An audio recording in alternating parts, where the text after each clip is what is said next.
selanjutnya mari kita simak sambutan berikutnya, yaitu sambutan dari Bapak Haji Mohtar Muhammad. Kami persilahkan untuk menuju ke panggung.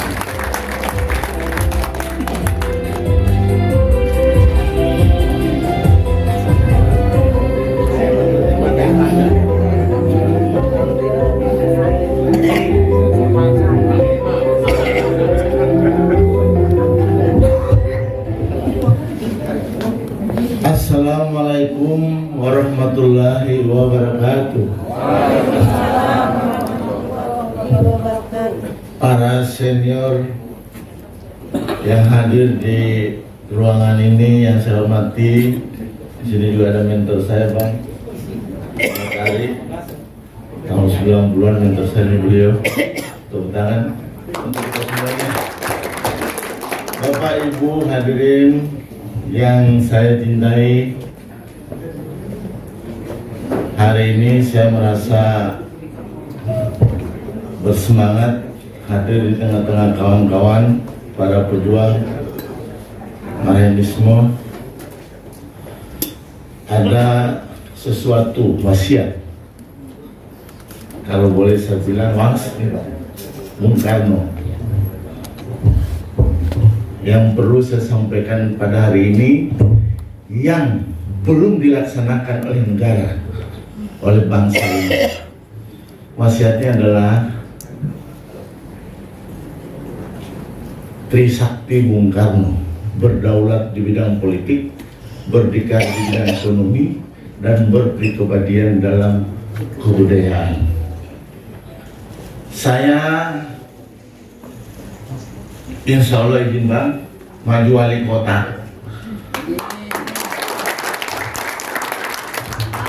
Mungkin ini kota pertama dan pemerintah pertama di Republik ini setelah Bung Karno, walaupun kelasnya Bekasi, akan menjalankan Trisakti Bung Karno ini,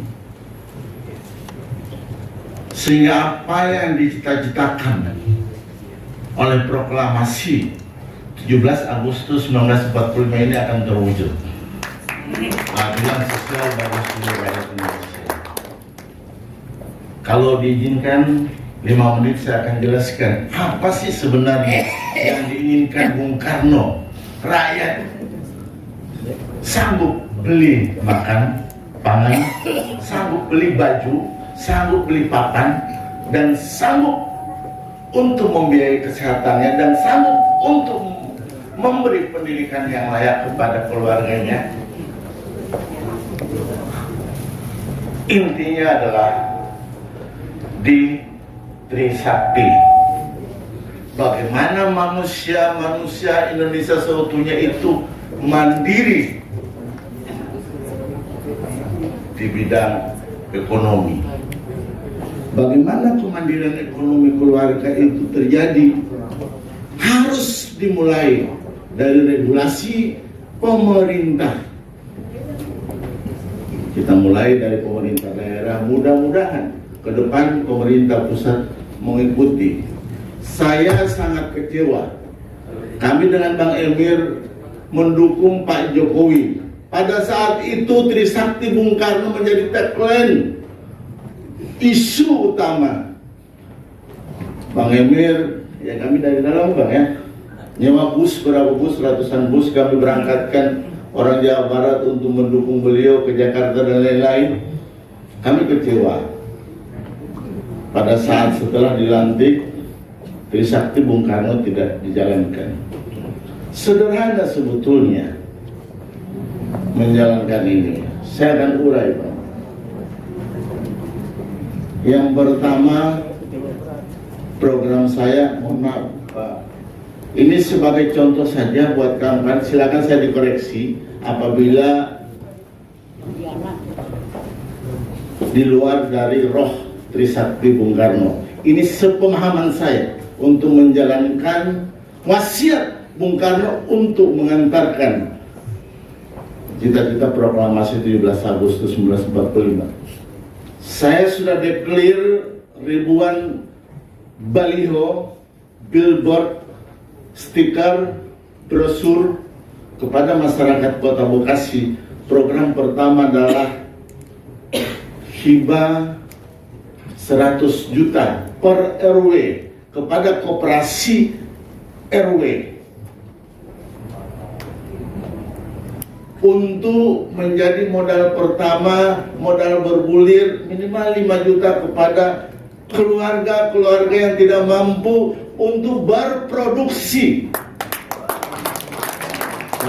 Untuk berproduksi, mau jualan nasi uduk, mau jualan apapun, hanya 3 hal sebetulnya. Yang pertama adalah yang menjadi regulasi yang harus kita bina masyarakatnya untuk berproduksi.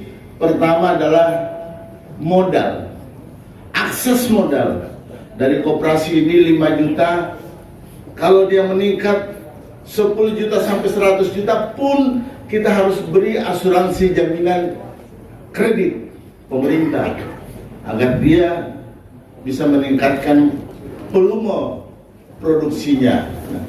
Kembali ke dana bergulir, kalau 100 juta Bang, dibagi saja di triwulan pertama 5 juta sudah 20 KK yang kita bisa entaskan dari kemiskinan. Ini juga koperasi ini menjadi outlet, pasar, rekayasa pasar, tempat jualannya warga, produksinya warga, dan ini akan terjadi 1000 koperasi Bang, 1000 RW di Bekasi, dan ini juga menjadi outlet untuk netralisir pasar sembako murah. Ini juga bisa dijualan di koperasi-koperasi yang kita bangun. Ini juga tempat untuk menyimpan duitnya rakyat, daripada di bank-bank dapat pajak. Di sini bisa dijamin oleh pemerintah daerah. Simpan pinjamnya rakyat di RW.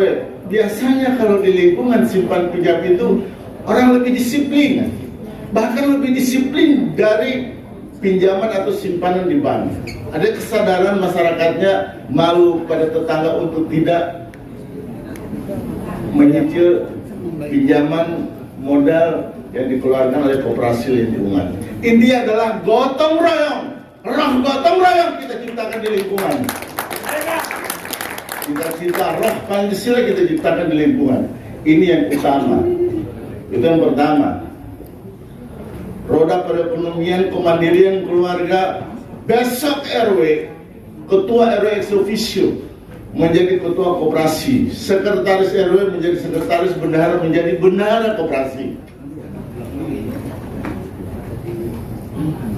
Ini pasar yang menjanjikan. Kenapa kita harus kalah dengan Alfamart? Kenapa harus kita kalah dengan Indomaret?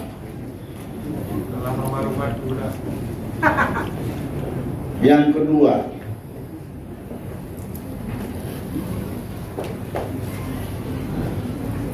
untuk kesehatan, menangani kesehatan, kita buat klinik RW dengan 1 perawat dan 1 ambulans. Itu duitnya dari mana? Bisa, terakhir saya jawab.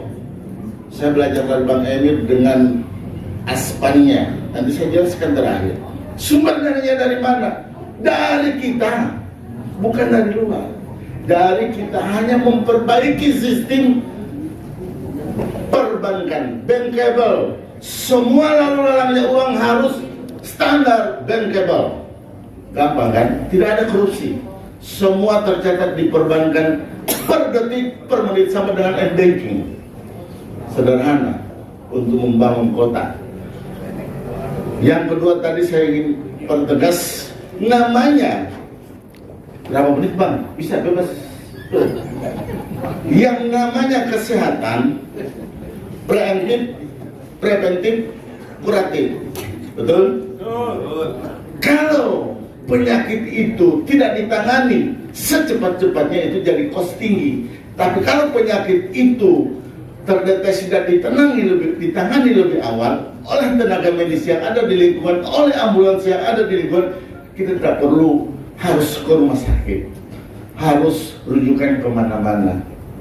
Ini masalah penanganan. RW harus tahu denyut nadi rakyat, Orang sakit pun harus dia tahu, RT harus tahu. Makanya kita juga gaji RW, RT setimpal dengan pengabdiannya. Bahkan besok bakal lebih ekstrim. Di Indonesia mungkin kita akan menjadikan mereka pegawai daerah yang berseragam Pemda, karena mereka tanpa lebih dari waktunya 1 kali 24 jam untuk melayani rakyat kita.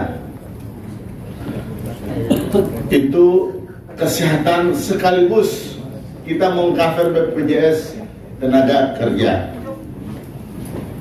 Kemudian yang ketiga, gaji RW.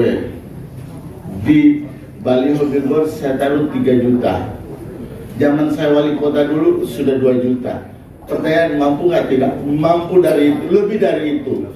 Besok insya Allah setingkat UMR, sehingga tanggung jawab moralnya lebih tinggi lagi untuk mengurusin lingkungannya. RT separuh dari UMR, DKM juga kita, LPM kita gaji, Posyandu kita gaji, pendeta kita gaji. Tidak hanya DKM yang kita, pendeta pun kita gaji untuk mengurusin umatnya. Kalau di muslimnya ada umrohnya, Holilengnya, Kristianinya, kita berangkatkan ke Bethlehem untuk memperbaiki kualitas iman dan takwa seluruh rakyat Bekasi, apapun agamanya.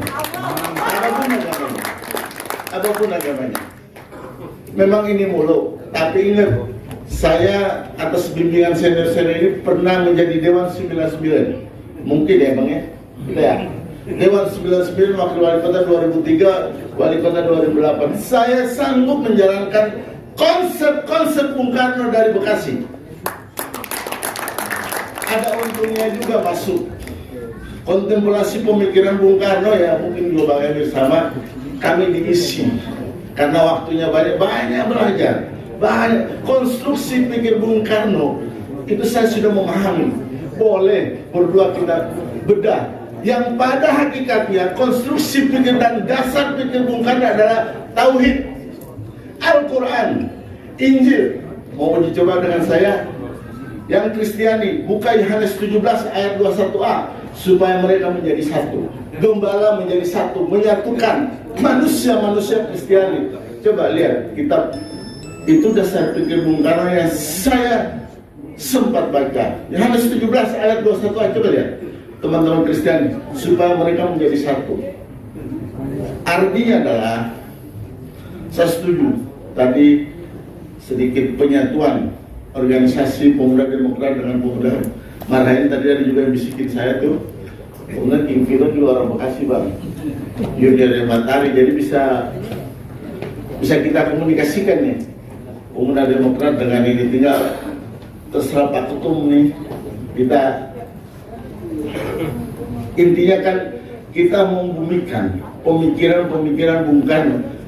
Alur pikir Bung Karno menjadi landasan utama tahapan-tahapan pembangunan Republik Indonesia, mulai dari kota kecil Bekasi.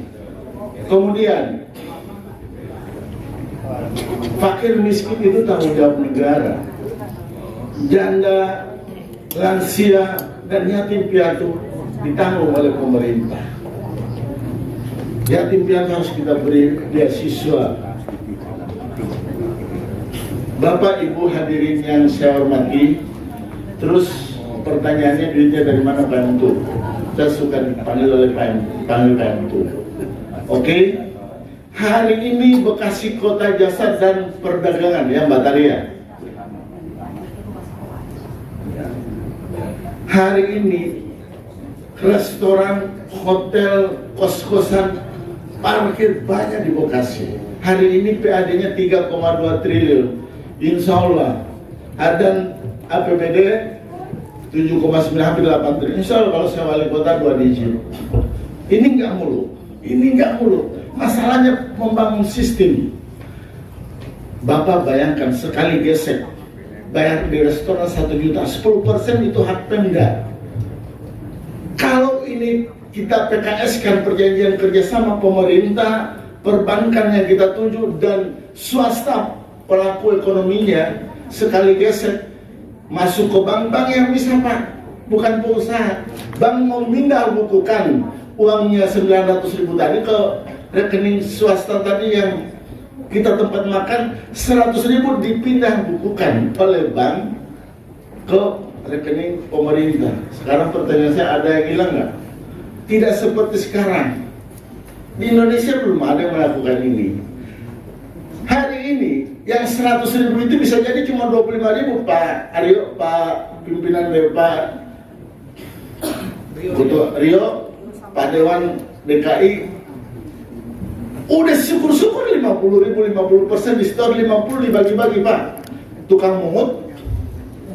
Kemudian ada yang punya merek produk juga. Itu kedengarannya seperti itu. Dan juga yang pengusahanya juga ngambil bagian dari pembagian itu. Ini yang harus kita hindari, dan saya yakin untuk bicara Kota Bekasi per tahun itu 1 triliun sampai 2 triliun peningkatan. Kalau ini kita perketat, kita tunjuk pengacara negara, kejaksaan untuk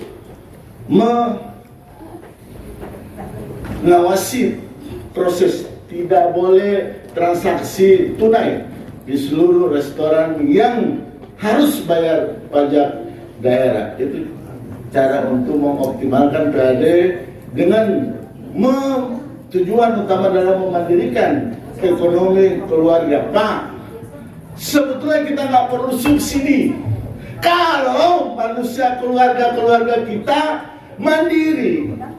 Ya kenapa pemerintah bego ya, Pak? Kok bisa ratusan triliun, 600 triliun untuk pemilu kemarin? Coba bayangkan kalau itu diinvestasikan untuk kemandirian ekonomi. Udah bangun daerah, bangun pemerintah, nggak perlu lama-lama 5 tahun juga nggak ada yang miskin. Benar nggak? Nggak ada lagi yang miskin ketika daya kemampuannya, daya belinya. Kalau dia berproduksi kan daya belinya ada. Beli apa saja ada. Boro-boro dia pakai kelas 3 BPJS, Pak. VVIP pun dia akan lakukan buat keluarganya kalau dia mampu. Nah, bagaimana cara mampu? Laksanakan Trisakti Bung Karno, berdaulat di bidang politik, berdikari di bidang ekonomi, dan berberi kebahagiaan dalam kebudayaan. Bismillah kita laksanakan dari Kota Bekasi. Wassalamualaikum warahmatullahi wabarakatuh. Merdeka! Oke, saya terima kasih kepada Bapak Haji Bapak Mohtar Muhammad. Mohon maaf, mohon menempati kursi yang ada di atas panggung. Dan